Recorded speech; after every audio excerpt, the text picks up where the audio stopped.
Assalamualaikum.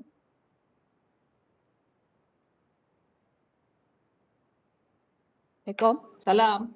Okay, Waalaikumsalam warahmatullahi wabarakatuh. salam. Okay, sekejap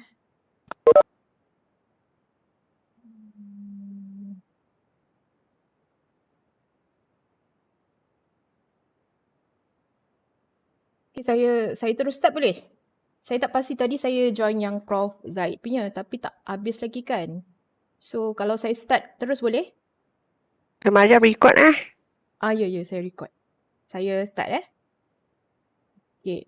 So Assalamualaikum warahmatullahi wabarakatuh. So maaflah sebab agak last minute saya nak share ni. Sebenarnya plan dia nak share dalam Jabatan BEKM tapi since saya rasa benda ni kind of penting jugalah untuk semua, especially staff FKE lah. So saya nak just sharing je. Ini pengalaman saya sendirilah supaya kita boleh, maknanya kita sharing lah untuk sama-sama kan bantu untuk publication. So entertain daripada apa yang Prof Zaid maklumkan tadi, which is very good lah. Saya rasa apa yang saya cakap ni pun relevan dengan apa yang Prof Zaid share tadi.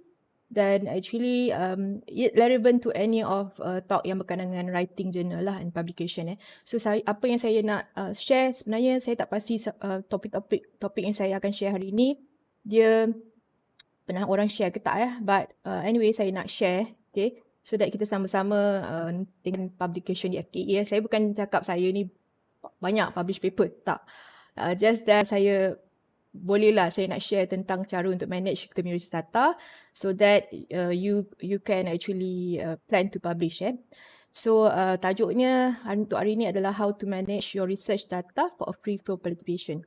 Maksudnya okay tak apa. So directly kepada apa yang kita punya outcome So sebenarnya yang pertama adalah knowing your publishing cycle. So macam yang apa Prof Zaid tadi inform lah, but most of apa yang kita fokus kalau Q1 and Q2 adalah on postgraduate postgraduate student. And we all know that kita staff FKE ni, even saya sendirilah, saya tak ramai pun postgraduate student, boleh kira dengan jari, okay, tak sampai 5. So but most of us kita ada undergraduate student So knowing what is the publishing cycle, itu adalah topik yang saya nak share. Just very short one, 30 minit je saya rasa untuk hari ni just share. Kalau lebih detail nanti mungkin saya buat yang lain lah kot, sesi lain supaya kita tak nak makan masa banyak Targeted output, target output ni apa output yang kita boleh submit untuk contohnya undergraduate. Okay, especially lah sebab saya nak fokus on undergraduate punya data lah sebenarnya. And then third one adalah on mapping of category versus output. Okay, so kejap saya kejap. Okay, nombor 3 adalah mapping of category versus output. So nak share sajalah. Okay, contoh undergraduate, kita ada IDP, kita ada FYP, kita ada Prodip kan. So apa types of publication output yang kita boleh set Nombor 4 adalah managing and processing research data. So ini adalah based on what type of target yang kita nak submit tadi, cara untuk kita manage well supaya kita ada free flow publication. Dia sama macam kita ada question bank lah sebenarnya. Question bank kan, soalan-soalan, exam, final exam. So kalau kita dah buat banyak contoh untuk COVID ni, kita ada buat banyak sets untuk satu subjek kan, sampai 20 set ke 30 set. So itu dah jadi question bank lah untuk for next semester. Maksudnya kita boleh pakai dan edit sedikit lah. Of course kita tak boleh direct sama soalannya. So yang pertama adalah first know your publishing cycle lah. Okay, which is ini saya sendiri guna term saya bukannya tak ada orang yang nak cakap term ni, saya yang buat assume sendiri term ni supaya nak mudahkan semua orang faham lah tentang term ni. Sekejap saya nak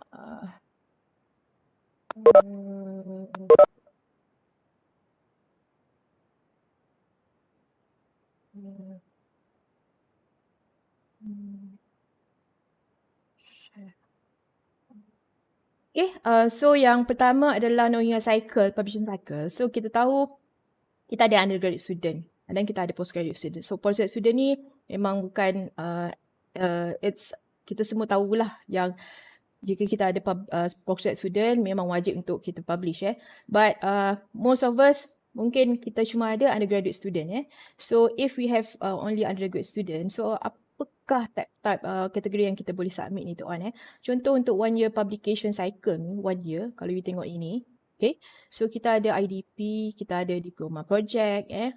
Most of us kita akan menyelia satu IDP group every semester.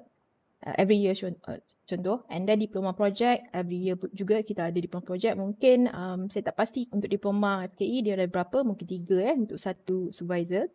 And then kita ada final year project sini. So jika saya notekan sini, kita ada IDP 1, kita ada diploma 3 mungkin, final year project. Macam contoh BECAM kita ada 5 penyeliaan untuk pelajar final year project. And then mungkin kita juga ada master by top course. So kita mungkin dapat 1 lah, okay, most of the time. And then kita ada master by research, paling minimum lah for those yang ada PhD. So mereka ada master, student by research, ada PhD and the English. Okay. So kalau dilihat di sini, kita boleh estimate lah sebenarnya. Okay, within 1 year, if we actually manage our research data ni, kita akan ada banyak publication yang kita boleh submit. Okay, so ini contoh-contoh untuk 1 year cycle. Untuk second year cycle ni, of course second year cycle ni adalah based on master by research lah. Okay, kita ada master by research, which is 2 years master. So dia punya paper ada 2. Mungkin yang ni saya mention sini paper 1. Maksudnya master by research ni masa dia masuk first year, dia boleh publish 1 paper. Okay, and then by second year, towards the end of the finish up dia punya thesis semua, dia boleh submit second paper lah. Lagipun requirement untuk graduate master adalah 2. And then for PhD pun by second year dia boleh submit another paper 2. Okay, so NDH juga paper number 2 by second year cycle. Okay, the third year ni adalah PhD dengan DH lah. So within another third year cycle tu, dia ada come out dengan paper 3 untuk both PhD dengan DH. So of course lah, bila kita lihat pada 1 year cycle ni, dia akan repeating kan. Bila 1 year cycle ni, dia akan berada pada second year cycle ni, yang bawah ni dan dia akan juga pada third year cycle. So every year akan repeating the same thing. So you guys boleh calculate sendirilah berapa category of publication yang you boleh come up if you actually manage your data. Okay. So next saya pergi kepada targeted output. Okay, targeted output. So kita ada 3 lah yang paling common targeted output tadi. So ini dah masuk second topic lah sebab kita 30 minit je targeted output. So targeted output ni kalau you lihat adalah of course yang pertama adalah publication. Kita keep on ada KPI kita untuk pensyarah minimum 2 KPI at least for DS45. Okay, so 2 publication. So which is normally dia akan lihat pada jurnal. Of course kalau kita ada extra, kita submit pada conference. Bagi saya, kalau saya akan pakai data tu untuk submit journal dulu. Conference ni kalau nak submit pun submit lah yang 2 pages abstract saja. Janganlah submit yang full paper sampai 10, okay? Sebab bagi saya, if you have a full paper, better you submit pada journal. At least Q4 journal pun okay. Yeah? And then nombor 2 adalah intellectual property. So saya just selitkan sikit lah on IP ni. Reason why. Sebab nanti IP ni ada berkaitan dengan competition juga. So kita kena strategize lah macam mana. For example, of course when we submit for competition ni, normally kita nak goal lah kan, normally. Okay? So to actually achieve that goal, dia kena ada IP. So kita kena strategize. So at least copyright. Yang saya tunjuk kat sini, at least copyright. Okay. So by having that copyright is that you kena ada by having that copyright is that you kena ada at least flowchart the process lah. Kalau you ada coding lah. And then kalau you up the game sikit, you boleh apply pattern lah. So kalau mana yang really did a novel work, then boleh submit pattern. Okay, but paling common you can go for copyright. Okay? And untuk maklumat lah, copyright untuk bawah UTM ni sekarang dia akan masuk ke mesyuarat dulu. Mesyuarat itu present, defend dulu and so on. And nombor 3 adalah competition. Competition ni mostly kita akan nampak lah ada beberapa staff yang dia akan hantar projek IDP, projek Prodi untuk competition even for FYP. So competition ni boleh target lah first yang local, which is UTM punya competition sendiri. And then kita boleh go for local competition. Contoh-contoh di universiti lain lah, UMP and so on. So ini targeted output. Okay. So nombor 3, saya pergi kepada mapping of category versus output. So kita dah tengok tadi pada kategori tadi kan. Kita tengok pada 1 year cycle tadi, 2 years and 3 years. Tengok pada targeted output juga tadi. Okay, targeted output kita ada 3. So sekarang ni saya nak bantulah. Tak ada pun tapi ini dalam kepala saya dan selalunya saya akan tahu which type of category kita boleh submit. Okay. So contoh yang pertama ni, okay, kalau you tengok yang ni kategori, kategori kita ada semua yang 7 tadi lah, IDP, Diploma Project, Final Year Project, Master by Course, Master by Research, PhD, DH. Okay, semua kategori. Dan belah kanan ni, yang kolom yang 4 yang belah kanan ni adalah semua on the output tadi. Okay, so saya akan just highlight saja. Okay, so untuk kategori IDP, you akan nampak untuk IDP, selalunya you boleh target for copyright lah. Okay, so habis yang IDP, you boleh submit copyright. Of course, you kena ada detail lah, kena explain semua, kena submit and so on. So ini adalah task yang pertama lah kalau IDP. Then after that, go for competition. Okay, sebab if you go competition without copyright, selalunya tak boleh menanggul lah. Itu pengalaman saya sendiri. Saya selalu macam tak apply for copyright, terus je competition kan. Tak sempat copyright hantar pun lama, take time jugalah. Okay, melalui mesyuarat semua kan. Dah hantar after 3 months baru panggil untuk meeting kan. So macam dah lepas competition tu. So anyway tak apa, submit je copyright tu, dan competition tu you go for that lah. Okay, and then yang nombor 2, okay, adalah Diploma Project. Okay, Diploma Project. So Diploma Project ni sama juga macam IDP. You boleh also go to for copyright dulu and then competition. Okay. And of course when you apply for copyright ni, it's best to do a benchmarking lah dengan prior research been done. Kalau boleh buatlah benchmarking dulu. Okay, nombor 3, kategori nombor 3 adalah yang common, semua orang ada. Okay, semua orang ada. Okay, so based on that, okay, semua ni ada. So macam saya ada 5 orang. Okay, so saya boleh apply copyright if saya nak apply lah. But normally saya tak target sangat lah untuk copyright dengan competition for FYP ni. Saya mostly target untuk conference atau journal. Most of the time saya akan target journal dulu. So this is where actually untuk penyeliaan, okay, supervision of final year project ni need to be really you kena work together with student lah. Means that kita ada weekly progress kan dengan pelajar every week. So make sure kita juga pun involve dengan pelajar punya progress. Reason why? Because jika kita tak semak pelajar punya progress, then you cannot come up with great data, quality data. And then end up you tak ada data untuk you submit to journal. So in order for us to actually submit to journal, at least lah for final year project ni Q3 dan Q4. Okay? Index or non-index. Tak kira lah mana-mana kan. So kita kena monitor our student untuk supervision lah. So bagi saya macam contoh lah, saya just share. Last batch yang FYP pelajar saya ada 5 orang. 3 saya dah publish journal. Ada yang Q3, ada yang Q4, ada yang tengoklah ada berbeza-beza kan. After 6 months reply balik, saya hantar pada Q3 journal untuk final year project. So sekejap, mengganggu pula. Okay, so saya hantar Q3 project ni. So dia reply lah. Okay, and don't expect when you submit for final year project ni tak ada komen langsung untuk review. Kalau saya punya komen hari tu, saya dapat after 8 months kot. 8 months dapat komen kan. They commented that kind of major correction lah. Dia hampir macam nak kena reject kan. Biasalah tu kan, hampir nak kena reject FYP punya title kan. But well, I just do the correction lah. Memang very detail correction. Cara nak buat detail correction tu, tadi Prof Zaid ada dia tak ada share kan, tapi memang ada cara untuk buat detail correction supaya you punya paper tak rejected. I actually confident the paper won't be rejected if you actually explain clearly apa yang you buat. Jangan just simply jawab correction made, dah tu je. You tak bagi tahu page mana correction, section mana correction, what did you do correction on and so on. Kena detail. So final year project nombor 2. And nombor 3 ni, nombor Master by Thought course, saya go through Master by Thought course, Master by Research, PhD, semua ni. Of course, semua fall under journal lah. First priority adalah journal. Okay, so tadi pun saya rasa Prof Zaid ada mention juga, priority adalah pada journal.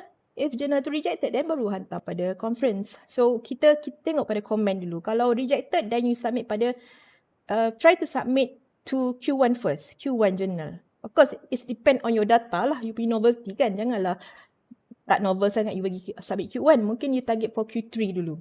Then kalau di reject, then submit pada Q4. So kena ada strategi So all of this, inilah dia punya mapping Okay. So lastly, sebab dah tinggal berapa minit, so saya nak fokus on more on the last part is managing and processing research data. Okay. So on that, okay. So ini saya list out the detail process lah yang saya buat setiap semester untuk semua pelajar saya. Tak kisahlah IDP ke, FYP ke, master ke, PhD ke, saya akan buat manage it. So but macam saya cakap tadi lah, in order for us to actually get a quality publication ni tadi, kita kena supervise student. Okay, one to one kalau boleh, and as a research group lah, macam saya ada group sendiri which is saya monitor student in meeting progress meeting ramai-ramai. So saya akan comment on their progress, and after dia dah present dia punya progress tu, saya akan minta buat correction lah. Memang akan ada comment daripada saya. So correction slide tu dia akan email kepada saya. So saya make sure that they immediately do the correction directly, sebab that progress slide will be helpful for them to actually prepare for their Viva slide lah. Last slide tu kan, last FYP 2 punya slide, dia dah senang. Dia just ambil je mana yang sebab dah banyak kan. For example FYP 2 ada 14 minggu. Bayangkan 14 minggu punya slide, you just nak combine jadi presentation untuk FYP 2 dalam masa 15 minit presentation. So banyak sangat, so student nak kena really go deep lah macam mana nak summarizekan dia punya project, because bila you dah ada terlalu banyak presentation slide Okay, so yang nombor 4 ni adalah step 1 adalah list all the data. Step 2 adalah collection of the data. Step 3 adalah process the data and submission. Okay, so saya akan go through one by one lah. Supaya kita semua boleh follow apa step dia. Okay, bukan simply just bagi tahu step 1 list of data and so on kan. So step 1 list all the data. So ini bagi saya lah, saya tahu sebab bila saya supervise pelajar dan saya one to one dengan pelajar, saya tahu up in and out dia punya progress from A to Z. Saya tahu semua result ni dia yang buat. Okay, so and normally kita akan terima lah, saya tak pastilah yang macam mana pensyarah lain, tapi kita normally pensyarah ni dia akan cuma terima thesis saja daripada pelajar, which is in Word file kan. Tu pun kalau dia minta lah, okay, Word file. Kalau tak, student submit dalam PDF. So report thesis ni. Okay, so which is this one lah. If I highlight yang ini bawah. Tapi adakah kita minta the other data that they have? Okay, contoh, okay, ini available data. Saya ada kategori lain which is additional data. So available data ni yang sepatutnya pelajar ada dengan dia, cumanya mungkin dia tak manage the data tu, tak bagi pada supervisor, dia cuba bagi thesis saja. So kita ni supervisor lah, kita bagi saya lah, bila kita supervise student dengan dengan betul, really well, kita supervise mereka akan tendensinya mereka akan, bila kita minta data ni, mereka akan bagi sebab dia akan berterima kasih lah kita telah supervise mereka kan. So data ni, okay, so contohlah yang saya minta data dari pelajar adalah all data and graph. Data ni maksudnya bila you run eksperimen, you ada data kan dalam that file ke ataupun dalam Excel file kan. So that data dan graph yang dia plot, yang digunakan dalam thesis dia or even dalam progress presentation dia, saya minta dalam Excel and Origin format. Origin ni yang software untuk plot okay. So bagi saya, kalau saya, sebab saya memang minta pelajar guna Origin format, so dia akan bagi Origin format lah. Kalau you guys guna Excel file, dan Excel file lah. Reason why kita perlukan data ni sebab apa? Kalau kita ada cuma data thesis ni saja, which is Word dan PDF. Contoh bila kita submit journal okay, review comment that graph ni tak clear, you kena edit supaya font dia besar ke and so on. So if you don't have the original data ni, yang original data ni, so macam mana you nak edit? You tak ada data nak edit. So end up, ini macam Prof Zaid inform tadi lah kan, comment by review ni, you kena actually answer to it. Okay, so you need to have the data, original data. So you boleh edit, okay, accordingly. And nombor 3 adalah simulation. So contoh macam saya, sebab pelajar saya banyak guna Simulink, MATLAB dan even untuk buat finite element analysis juga dengan Abascal dengan SolidWorks. Okay, so saya akan minta original data in that format. Okay, all simulation. Coding dia dalam MATLAB dia akan bagi kat saya. Okay, reason why nanti saya cerita kenapa dan kenapa mereka akan memberikan kerjasama. Yang nombor 4 last sekali adalah all photo and diagram edited and saved in PowerPoint.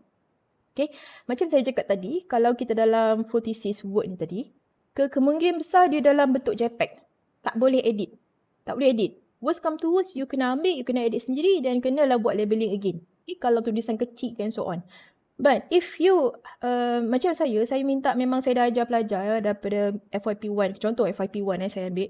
Even IDPs, last time lah saya IDP pelajar, saya ajar mereka macam mana nak editing foto dalam PowerPoint, labeling dengan betul and so on. So mereka memang dah used to actually editing gambar dalam PowerPoint. Reason saya tak suggest editing dalam Word is that I think most of you pun tahu, bila you edit dalam Word, dia akan bila masuk insert dia lari sana lari sini, nak edit teks tu dah lari sana sini kan. Saya memang cukup tak suka lah. So saya suka edit dalam PowerPoint. So bila dah ada dalam PowerPoint ni, which is editable version, kita boleh ubah font size and so on. So benda ni adalah penting bila kita nak answer to review punya komen. Okay. And next adalah comment yang kita tanya pelajar, kita minta pelajar adalah Viva slide dia lah. Ataupun FYP punya slide kan. Okay. So kita memang minta lah PowerPoint kan.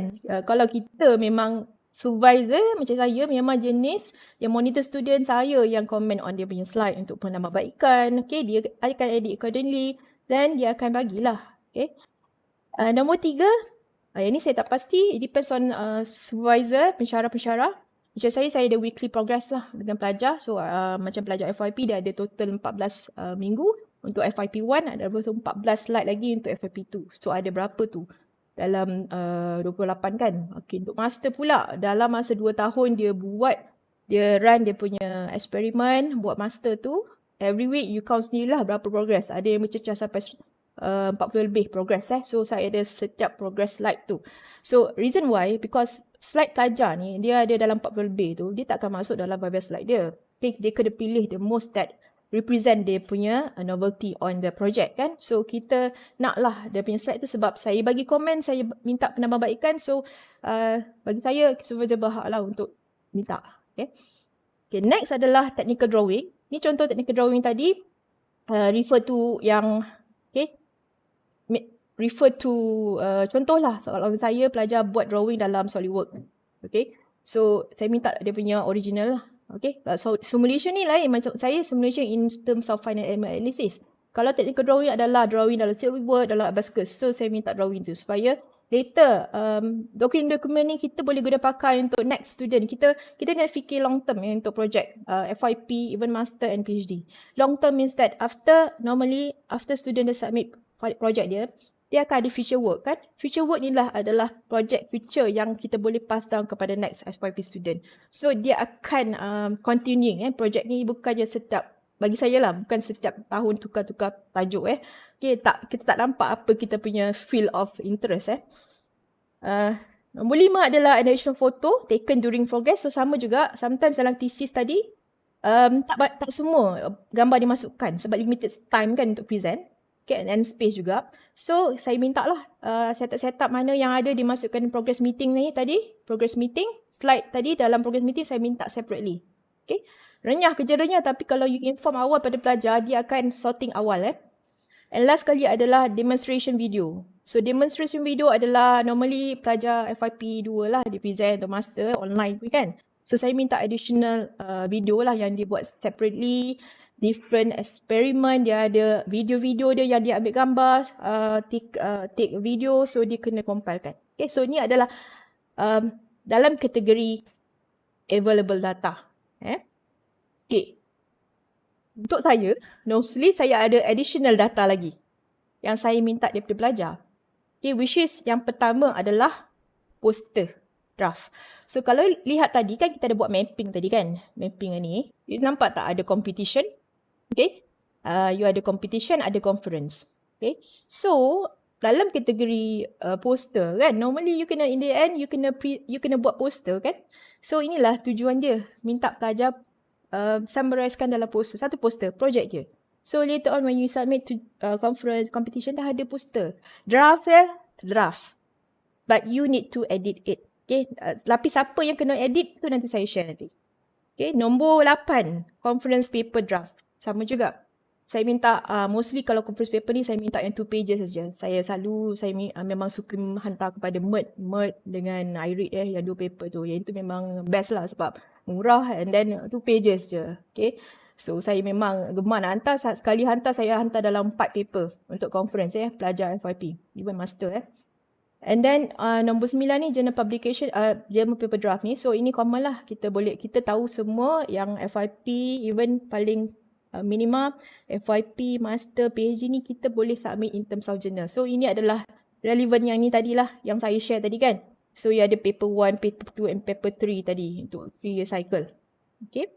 So journal paper draft. Okay. So you kena specific lah. You dah kena ada target nak submit kepada journal mana. Contoh yang tadi Prof Zahid cakap, you nak target pada IEEE. So bagilah template IEEE. Macam kalau saya sebab saya sometimes saya nak submit kepada Elsevier Q1 precision engineering. So saya bagi dia template precision engineering.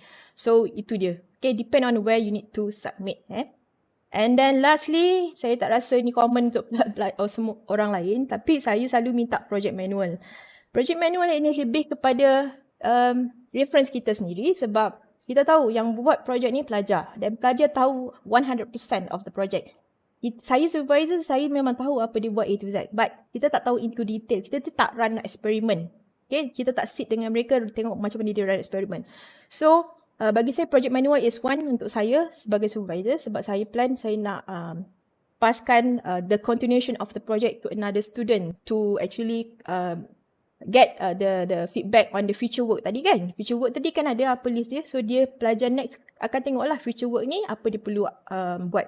Okay. So project manual tu perlu untuk dia very quickly faham tentang project asal. Kalau ada setup, eksperimen setup. So dia tahu macam mana nak buat eksperimen, dah ada basic coding. Basic coding saya tak bagi pelajar bagi full coding pada dalam manual. Okay, sebab saya tak nak pelajar just simply take the coding tapi tak faham in and out what are the line by line tu. So, kita bagi basic saja. Yang lain pelajar kena belajar sendiri. Okay. So, ini adalah on list of data. Nombor 2 adalah step collection of data. Okay.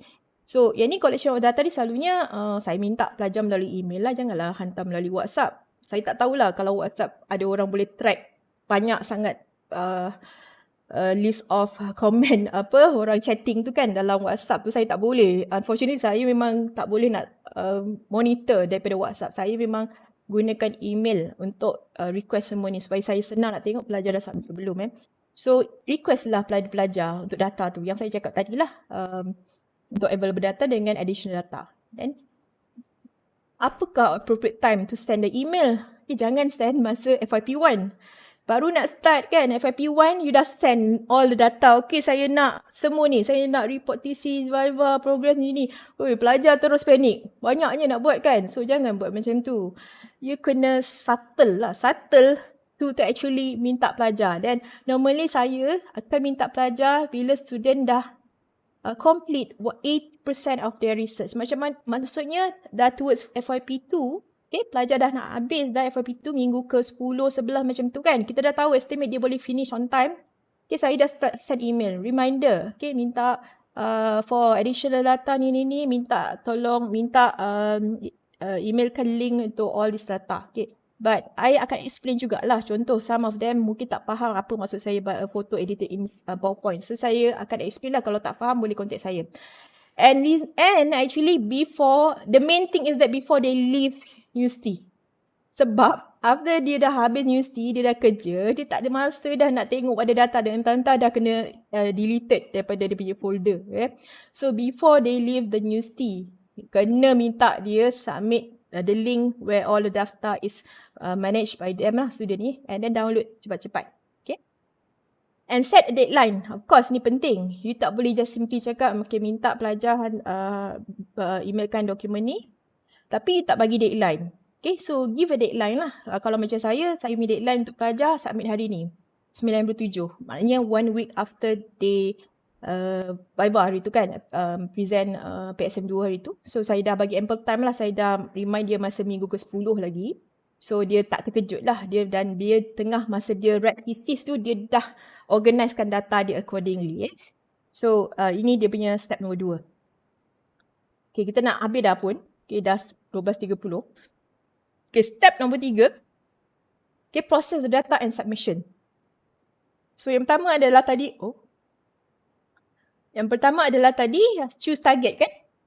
So choose your target based on research category lah. So contohnya tadi, macam saya ada projek FYP kan. Saya memang target journal lah dulu. Okay, find out journal mana yang you nak submit. Okay. And then saya ada plan juga nak hantar conference. Okay, so make sure everything yang before you submit to journal or conference, you kena check melalui Turnitin. Jangan lebih daripada, kalau boleh, jangan lebih daripada 20% lah. Bagi saya memang kena check Itu isu plagiarism Dengan kita punya data sendiri pun plagiarism. Okay, even kita cite our own research. Macam tadilah orang tanya soalan kan. So, kenalah choose the category yang you nak submit. Contoh, you dah choose kategori tadi. You choose nak submit journal. Saya nak submit journal Q3. Okay, untuk FYP. Target Q3. So, next kita kena proses data tu. Okay, student dah submit. Contoh dah submit dah data. Hari ni pelajar submit. Okay.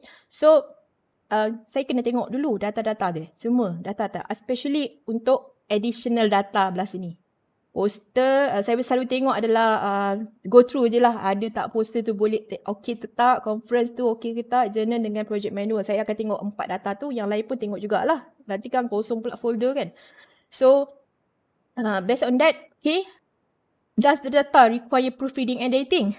Yang ni memang semualah bagi saya. Kalau FYP punya FYP atau project diploma, confirm you kena proofread again and editing. Sebab reason why, sebab kita tak ajar pelajar, saya tak ada masa nak ajar pelajar cara untuk write journal. Apa dia punya section tu. Abstract, introduction, methodology, result analysis, apa yang perlu ada abstract. So saya tak ada masa lagi lah. Kalau ada masa, saya memang explain. But selalunya pelajar akan copy paste daripada thesis, masuk je dalam template yang saya bagi tu kan.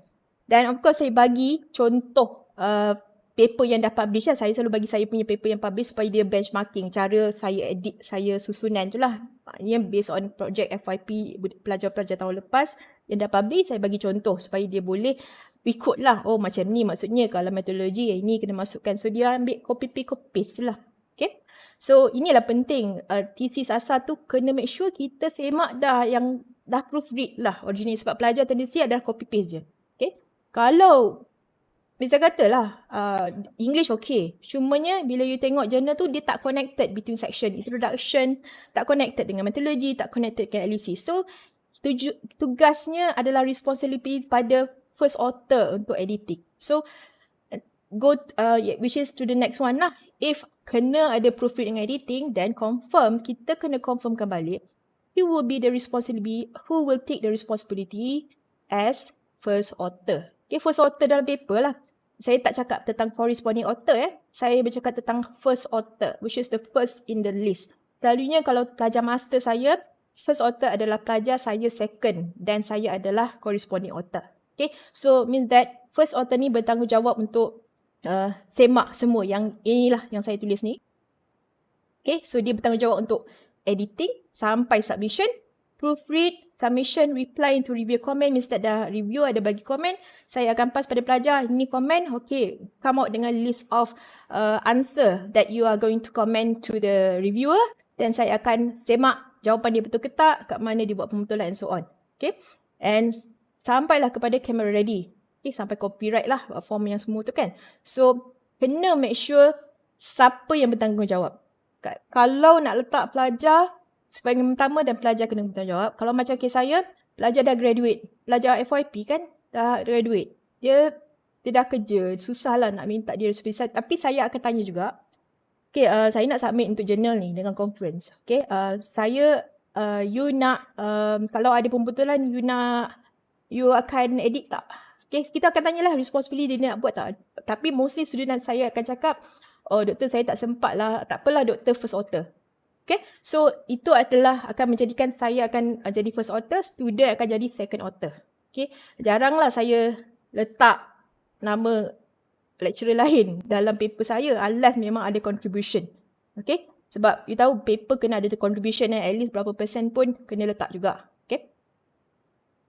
Nombor 3 adalah nombor 4, do you need to apply for IP? Okay, ini contohlah kalau macam you nak submit to competition tadi kan. So competition tadi mungkin tak perlu pun proofreading semua ni, tapi mungkin you kena buat some simple abstract. Macam saya hari tu saya submit kepada iCompax, dia minta buat macam report, 5-page report. So nak kena check jugalah kan dia punya contents.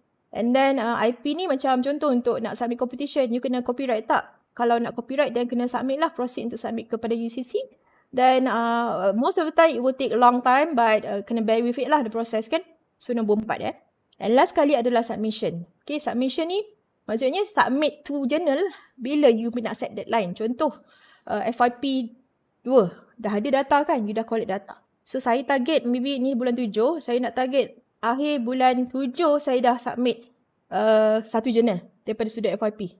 Okay, itu target saya lah. Ataupun you target 5 journal daripada 5 student tu pun boleh juga. Tapi kita kena make sure kita buat semua ni. Okay, proses data ni kena buat. Okay, don't simply submit to journal tanpa ada proof editing. Okay, and editing. Sebab confirm kena reject. Okay, yang saya submit hari tu, saya check lah. Tapi saya kadang-kadang dia dah tak sempat kan kita submit. Saya submit dan end up saya check balik memang ada banyak masalah typo lah. Tapi bila dia bagi review, dia tak reject. Dia ada correction So, okay, tak ada masalah. Tapi bagi saya lah, saya pernah dapatkan submit kepada luar untuk proofread. Okay, tapi saya memang bila saya dapat komen daripada correction proofread ni kan, saya merasakan yang tak bagi impact langsung. Tak tahulah, bagi saya lah, saya kena proofread balik. Sebab ayat dia mungkin yang proofread adalah English person, dia bukan technical person. So dia banyak remove benda-benda technical yang kind of kalau kita submit Q1, Q2 paper memang dia akan reject. Okay, so bagi saya akan proofread sendirilah. Okay, paper. Okay, set deadline bila nak submit. And then relax je lah, enjoy proses review tu. Okay, so kalau you rasa maksudnya tunggu je lah follow up dengan ni kan, follow up dengan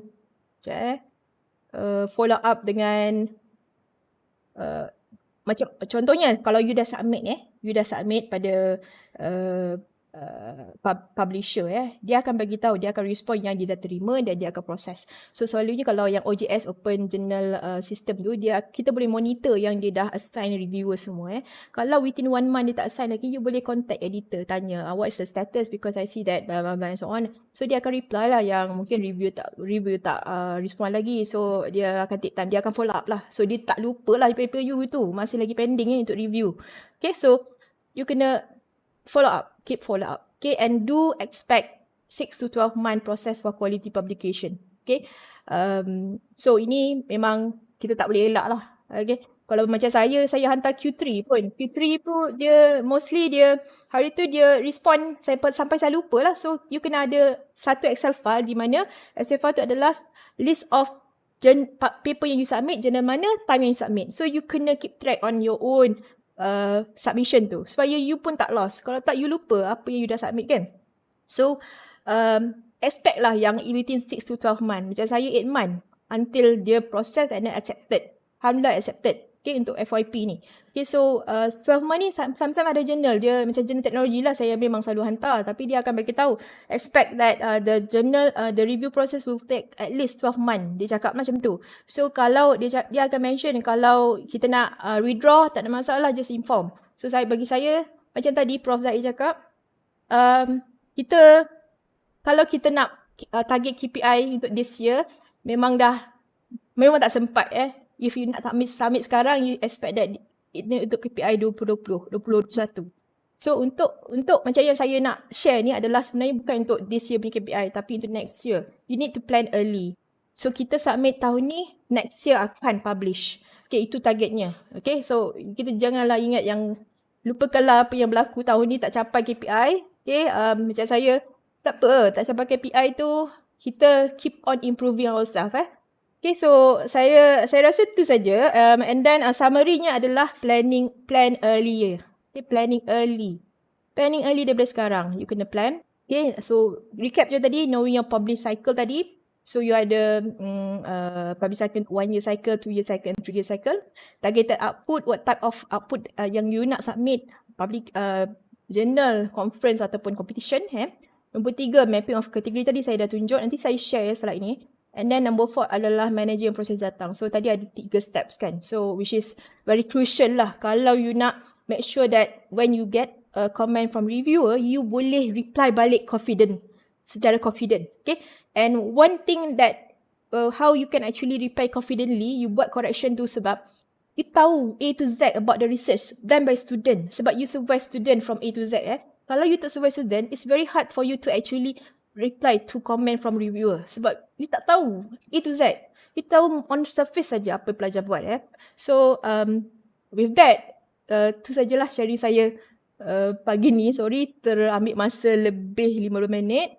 So ada soalan ke? Kalau tak ada, saya end discussion lah. Kalau saya ada contoh sebenarnya, saya dah share tapi ada. Kejap saya nak tanya. Assalamualaikum. Sazwan. Salam. Kan kita punya student ada kemampuan yang berbeza-beza lah. Contohnya FYP kita ada 4 orang, mungkin 2 je yang kita nampak boleh mendatangkan hasil yang baik kan, data ataupun tulisan. So adakah you are being selective ataupun macam semua student 4 tu kita collect juga data walaupun kita tahu benda tu tak reliable? Alright, macam ni. Okay, thank you doktor. Memang kita punya level of student yang lain macam saya ada 5 orang student. Kalau kita boleh expect yang jika kita supervise pelajar yang A grade ni macam mana kan, dia dapat FYP pun A. Okay, sebab A grade ni adalah proses marking daripada kita supervisor dan also panel. So dia layak untuk dapat A ni. So bagi saya, kita pun sendiri tahu daripada progress meeting je, dia boleh dapat A. So bagi saya yang dapat A ni, jangan sia-siakan apa yang dia buat tu without submitting to journal lah. Bagi saya itu pertama. Yang student lain yang contohlah B+ ke yang so on, tak semestinya it's not useful. Mungkin dia punya ni, dia mungkin, okay saya share sini.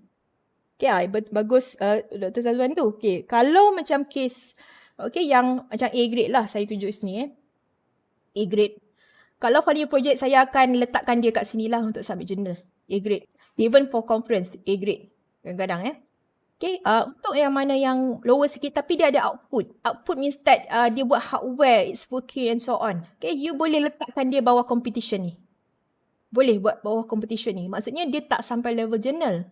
Sebab kalau journal you kena ada data yang you analyse and so on. You kena buat analysis, synthesizekan semua tu kan. But untuk yang those yang, tapi tengok jugalah, jangan simply hantar je. Projek ada je hantar kan. Kena tengok impact dia lah pada community ke industri tu. Kalau you rasa benda tu macam tak ada orang buat lagi, boleh hantar. Saya ada yang saya projek IDP. Saya hantar competition untuk copyright.